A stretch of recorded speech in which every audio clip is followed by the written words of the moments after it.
Hello दोस्तों, नमस्कार। मैं हूं प्रमोद राव और आप देख रहे हैं बहुजन लाइव। दोस्तों, आप लोगों को सूचना मिली होगी कि चंद्रशेखर आजाद रावण जो भीम आर्मी के चीफ हैं और आजाद समाज पार्टी के अध्यक्ष हैं, उनके ऊपर कल जानलेवा हमला हुआ था जिसमें वो बाल बाल बच गए थे। जो उनके ऊपर गोली चलाई गई थी वह गोली उनके कमर को छू करके निकल गई थी, लेकिन यह गोली सिर्फ कमर को छू के नहीं निकली है बल्कि बहुजनों के दिल पर लगी है। तो दोस्तों, आज की वीडियो में आप लोग जानेंगे कि बहुजन समाज के नेताओं पर बहुजन समाज के ऊपर हमला क्यों किया जाता है। दोस्तों, इस हमले के 4 कारण आप लोगों के बीच में लेकर के आया हूं। वीडियो को शुरू करने से पहले अगर आप चैनल पर नए हैं तो चैनल को सब्सक्राइब कर लीजिएगा, वीडियो को लाइक कर दीजिएगा, साथ ही बेल आइकन की घंटी को भी दबा दीजिएगा जिससे हमारे वीडियो के नोटिफिकेशन सबसे पहले आप लोगों को मिल सके। तो दोस्तों, चलिए वीडियो को शुरू करते हैं और जानते हैं कि भीम आर्मी चीफ चंद्रशेखर आजाद जी पर जो हमला हुआ था उसके 4 कारण क्या हैं।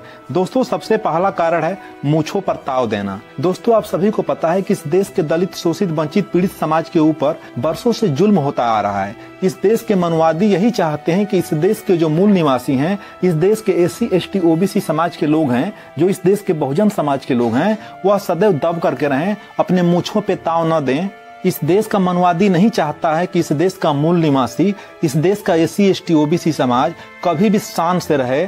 वह चाहता है कि इस देश का मूल निवासी हमेशा सर को नीचे करके बात करे, वह अपने मूंछों पर ताव न दे और वह आत्मसम्मान की बात नहीं करे। लेकिन वह भूल चुका है कि इस देश का मूल निवासी, इस देश का SC, ST, OBC समाज के लोग तथागत गौतम बुद्ध के साथ साथ परम पूज्य बाबा साहब अम्बेडकर का अनुयायी है और बाबा साहब अम्बेडकर ने इस देश के मूल निवासियों को, माननीय कांशीराम साहब ने इस देश के मूल निवासियों को, इस देश के बहुजनों को आत्मसम्मान से जीना सिखाया है।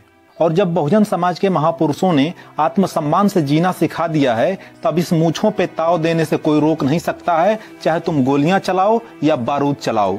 दोस्तों, भीम आर्मी चीफ चंद्रशेखर आजाद पे जो हमला हुआ है उसका जो दूसरा कारण है वह कारण है कि बहुजन आंदोलनों को गति देने की वजह से पूरे देश में जगह जगह पर दलितों, शोषितों और वंचितों के साथ अत्याचार और अन्याय होता है। वहां पर भीम आर्मी चीफ चंद्रशेखर आजाद पहुंचते हैं और वहां पे इंसाफ की आवाज उठाते हैं। किसी भी बेटी के साथ अन्याय हो जाता है या किसी भी भाई की हत्या हो जाती है तो उस जगह पे बहुत ही जबरदस्त आंदोलन किया जाता है और उस पीड़ित को न्याय दिलाने के लिए बहुजन समाज के लोग अपनी जी जान लगा देते हैं।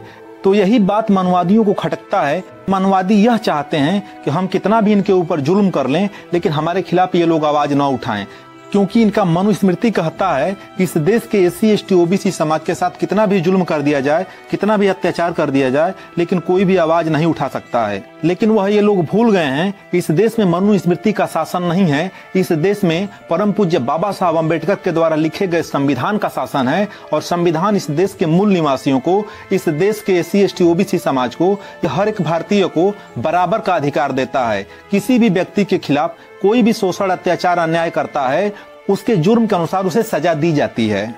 सम्मानित साथियों, भीम आर्मी चीफ चंद्रशेखर आजाद जी पे जो हमला हुआ है उसका जो तीसरा कारण है वह कारण है हक और अधिकारों के खिलाफ आवाज उठाने की। दोस्तों, इस देश के मनवादी आज सत्ता में बैठे हुए हैं, वह लोग हर तरीके से चाहते हैं कि इस देश के SC, ST, OBC समाज के हक अधिकारों को लूटा जाए और उनको अधिकारों से वंचित कर दिया जाए, उनको शिक्षा न दिया जाए, उनको रोजगार न दिया जाए या उनको तमाम प्रकार की ऐसी व्यवस्था में डाल दिया जाए वह जिस तरीके से हजारों वर्षों से गुलामी झेलते आ रहे हैं, आगे भी उनको गुलाम बना लिया जाए। लेकिन इस देश का मूल निवासी, इस देश का SC, ST, OBC समाज अब गुलाम होने वाला नहीं है। अब अपने हक और अधिकारों को जान चुका है, अपने स्वाभिमान को पहचान चुका है और भारतीय संविधान की जानकारी हर घरों में पहुंच चुकी है। इसलिए मनवादियों को यह बात खटकती है और इस देश के लीडरों के ऊपर हमला किया जा रहा है।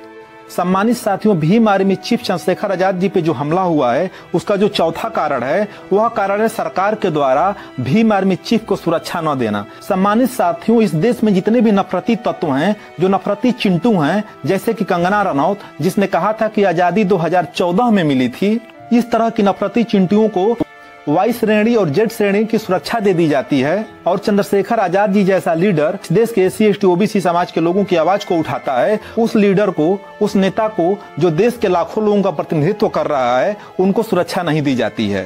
यह सरकार खुद चाहती है कि इस देश के SC, ST, OBC समाज के लोग, इस देश के मूल निवासियों को कोई सुरक्षा प्रदान न किया जाए। सरकार की नीयत ही खराब है, वह नहीं चाहती है इस देश का मूल निवासी, इस देश का SC, ST, OBC समाज सुरक्षित रहे। तो दोस्तों, माननीय कांसीराम साहब की एक बात याद आती है। माननीय कांसीराम साहब ने कहा था कि हमें हक और अधिकार किसी से मांगने की जरूरत नहीं है, हमें हक और अधिकार छीनने की जरूरत है। हमें मांगने वाला समाज नहीं बनना है, हमें देने वाला समाज बनना है।